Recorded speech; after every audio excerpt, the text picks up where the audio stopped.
Hey guys, welcome to Shakers and Bakers. Today we are making a classic apple pie. It is probably the first thing I ever baked growing up. So pie has a near and dear place in my heart, and right behind me over my shoulder, you're going to want to stick around. You're going to see what I have done with some of the pie dough that I made, and it's so delicious. My kids love it. And it's like a little taste of pie before you actually get to eat your pie. Stick around, you're not going to want to miss it. Apple. Lincoln is eating an apple because we're going to be making apple pie. But first we need to make our pie crust. Harrison's eating an apple too. He's still in his pajamas. We are going to get started on our pie crust. I use this for everything. I'm actually doubling the recipe today because I'm going to be using it, there's Brody, for the apple pie that we're making today, and then tomorrow we will be making some Pop-Tarts or some toaster pastries. So I have gone ahead and I have printed off my recipe. I find it's easier than reading it off of my phone, and I check it off or cross it off as I go along. So in this mixing bowl right here, 4 cups of all-purpose flour, 6 tablespoons of granulated sugar, and a half teaspoon of salt. You can go ahead and you can find this recipe in the link below, and that will take you to our Shakers and Bakers All Access Facebook page, where you will find a bunch of unedited scenes of me and these crazy kids, and you'll find all of our recipes there. So I'm gonna go ahead and I'm going to get this mixed up for you. Just to mix these dry ingredients together, just give it a quick mix. And I usually do put lemon zest in here, and I do it in this step, but the grocery store did not have lemons, I guess because of the pandemic, so we will not be adding lemon zest this time. In the refrigerator, I have 3 sticks of chilled butter. You wanna make sure that your butter is nice and cold. This is going to give you the nice flaky crust, because what that does when the butter gets into the oven is it creates steam. Steam creates little pockets in the dough, and that's what gives you a nice flaky pastry of any kind, is the steam from the butter. So we're gonna go ahead and we're gonna get this up and we're going to mix this. Now growing up, I always did this by hand, and we just used our fingers to pinch the butter into the flour. I prefer this, it's not as messy, and my hot fingers don't touch the cold butter. So you want your butter as cold as possible. So if you do have a stand mixer, I would suggest using your mixer. If not, you can use your fingers, or there is something called a pastry cutter, and you can just go ahead and use that to cut your butter in. We want our butter to be about the size of a pea. Over here I have super cold chilled water. I put ice in mine. I have separated an egg yolk from the whites, and I actually put vinegar in my pie crust. It makes a very flaky, tender pie crust. Don't mind the boys in the back.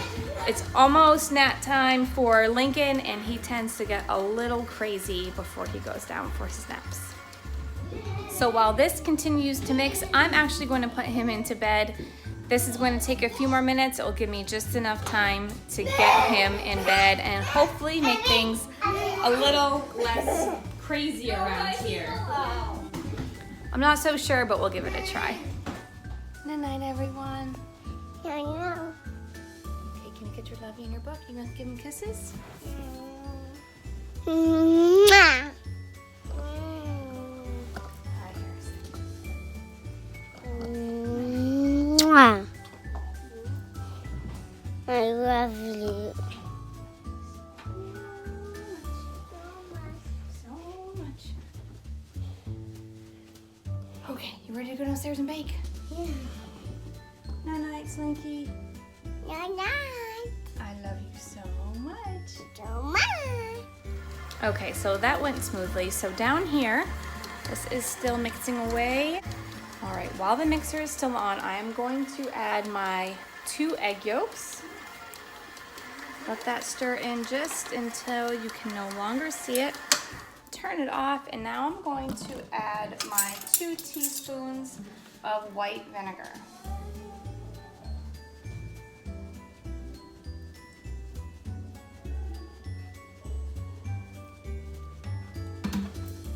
Okay, so that is added. I'm going to turn this back on just until it becomes incorporated.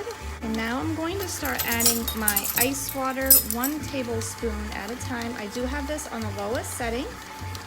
And this is ice cold water. As you can see, the dough is starting to come together. We don't want to overmix our dough because it has flour in it, and the flour has gluten in it, which is a protein. Protein is like your muscle, so if it works too hard or if it gets worked too hard, it's going to become tough. So you don't want to overmix it. You want to keep adding until it just comes together and forms a ball. Just like that. And that is pie dough. Super easy. I'm going to divide this into 4 equal pieces. I'm going to be using this for an apple pie. So I need 1 crust from the bottom, 1 crust for the top. And we're also going to be making our toaster pastries with this. So I'm going to need 2 pieces for that as well. So I'm just going to divide it into 4 equal pieces since both recipes call for 2 equal pieces of pie dough. Lightly dust. I'm going to take the dough, drop it right onto here. And without getting the heat from my hands on it too much, I'm going to make it into a quick ball. Okay, so I go ahead and I'm going to use a bench scraper, and I'm going to divide this into 4 equal pieces and then wrap each piece into plastic wrap and stick it into the refrigerator. Okay, so while these are chilling, I am going to get my apple sliced and all my ingredients ready for the apple pie. I'm also going to get my dishes nice and clean because it's easier to clean as you go than everything at the end.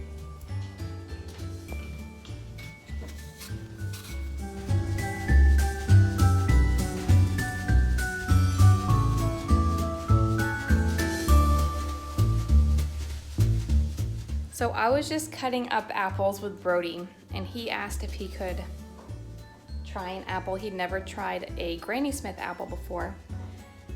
And he tried to bite it, and he couldn't. Why couldn't you bite the apple, bud? Because I have a wiggly tooth. And how many wiggly teeth do you have? 4.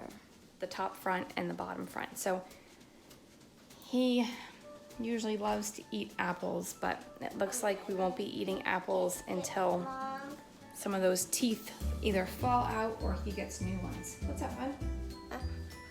I'm a potato head, and guess what I found? What did you find? Mr. Potato's ears. Still in his pajamas and playing with his potato heads. Okay, so I have dropped my pie crust right here onto my floured surface. I'm lightly going to dust the top of the pie and also my rolling pin. And you're just gonna go ahead and you're gonna start rolling out by adding even pressure.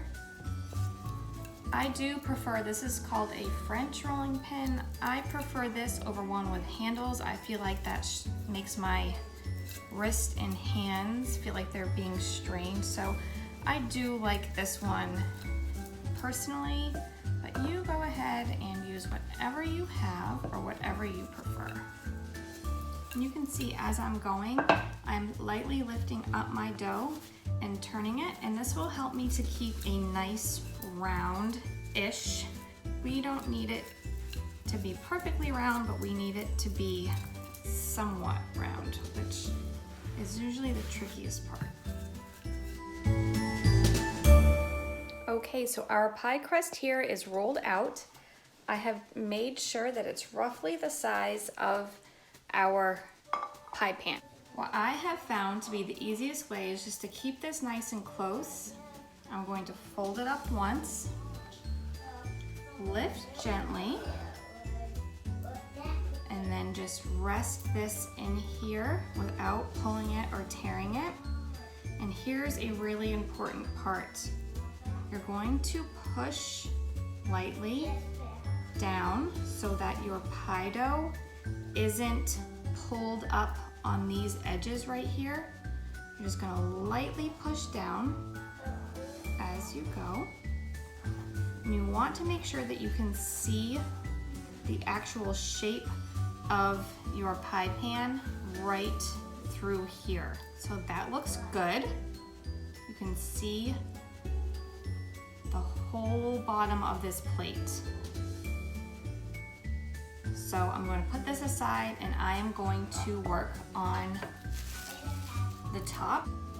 Okay, everything is nice and floured. So here we go again with round 2, rolling our dough.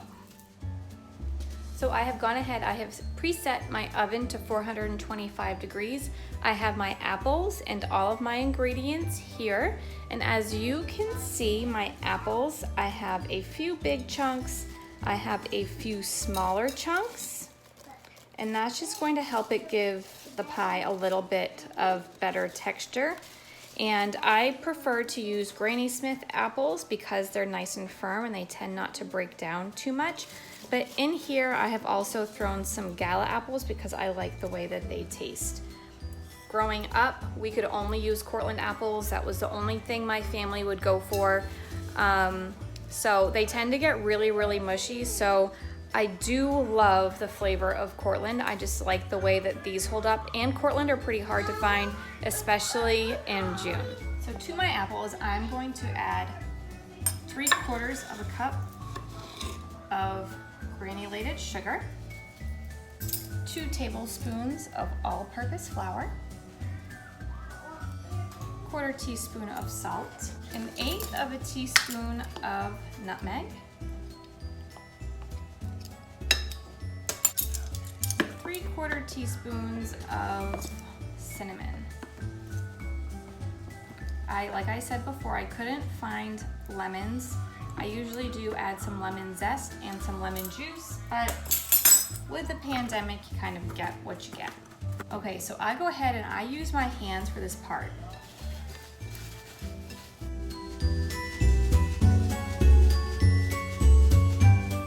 Here I have my apples and my pie crust, and I'm just going to transfer these over here. Okay, so here I have my filled pie pan. I have my other piece of pie dough right over here. So I'm going to gently fold it and lift this up and place it right on top and fold it over.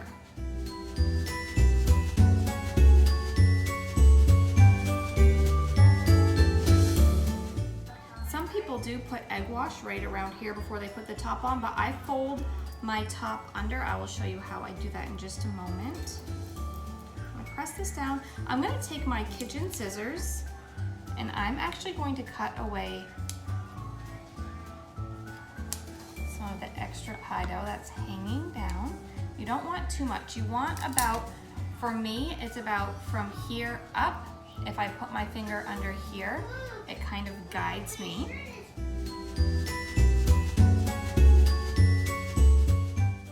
I never throw these scraps away. I'll show you what I do with them in just a moment. Okay, so I have all of my pie dough trimmed. I'm going to take this top piece of dough and grab the bottom piece. I'm going to push it up under and almost make it into a roll. My mother and grandmother always used a fork and pushed it down, which is absolutely fine too. However you like to do it, I just think this looks really pretty on a pie. Okay, so as you can see here, I have everything rolled up, tucked under, and rolled. From here, I'm going to take these 2 fingers and this finger. I'm going to place these 2 fingers right down here and pinch in lightly with this finger while putting pressure on these 2. And you're going to go around and do that. This is called pleating a pie. You're going to go around and pleat the whole thing.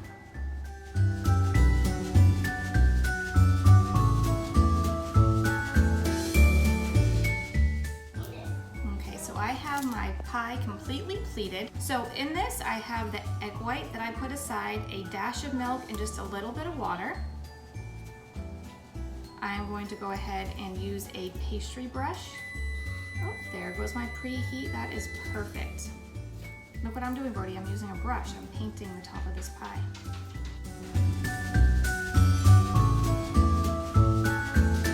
I've gone ahead and I have washed this whole thing. You see how shiny this is? And what this does, it creates a nice shine on the pie, makes it nice and golden brown when you take it out of the oven.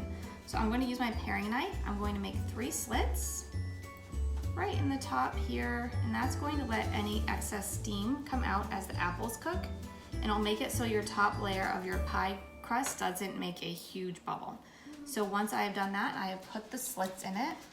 I'm going to take a little bit of sugar and just put it right on top here. Go back in with my knife and I'm gonna make sure that those slits are still open, that they didn't get filled with sugar. All right, so the pie is in the oven. I'm going to show you what I'm going to do with these pieces of pie dough that we have left over. This is delicious, I promise you. You never want to throw away food. I'm not sure why, but just throwing away food has always bothered me. So this is a perfect way to use up those scraps and have a nice little snack while you're waiting for your pie to be finished. So I'm going to take a piece of parchment paper. I do love this unbleached parchment paper here. I'll go ahead and I will put a link to this in the recipe in our Shakers and Bakers group on Facebook. I'll put that, like I said, in the link below. And I'll put a little link to this. I have my pieces of pie dough. I'm just gonna break them into somewhat even pieces. They don't have to be perfect.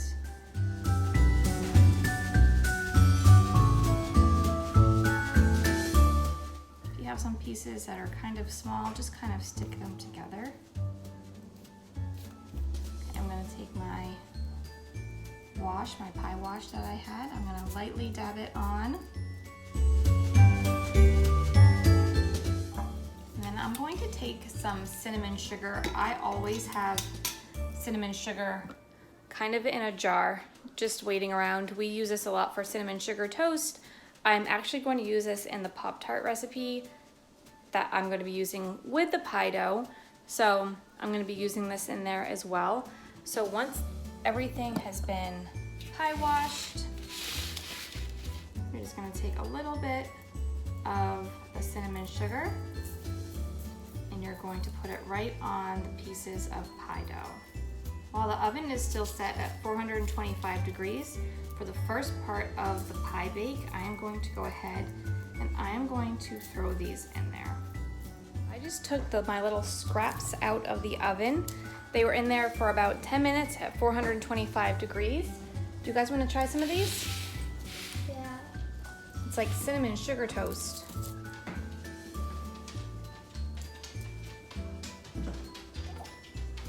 You want to try one? Do you like that? You want to go ahead and try it, Harrison? Yeah.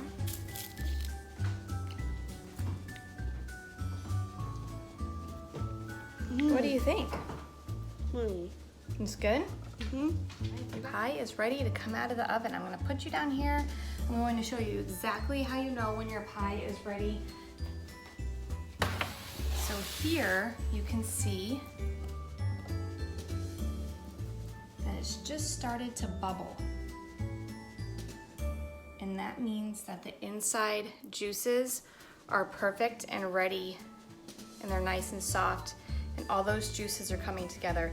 So we're gonna let this cool. We're gonna go out and enjoy the pool for a few hours, and then we're gonna come in and enjoy this for dessert. So thank you so much for watching. If you liked what you saw, make sure you subscribe, hit the notifications button so you can see whenever we have a new video. Head on over to our Shakers and Bakers All Access on Facebook to get this delicious recipe.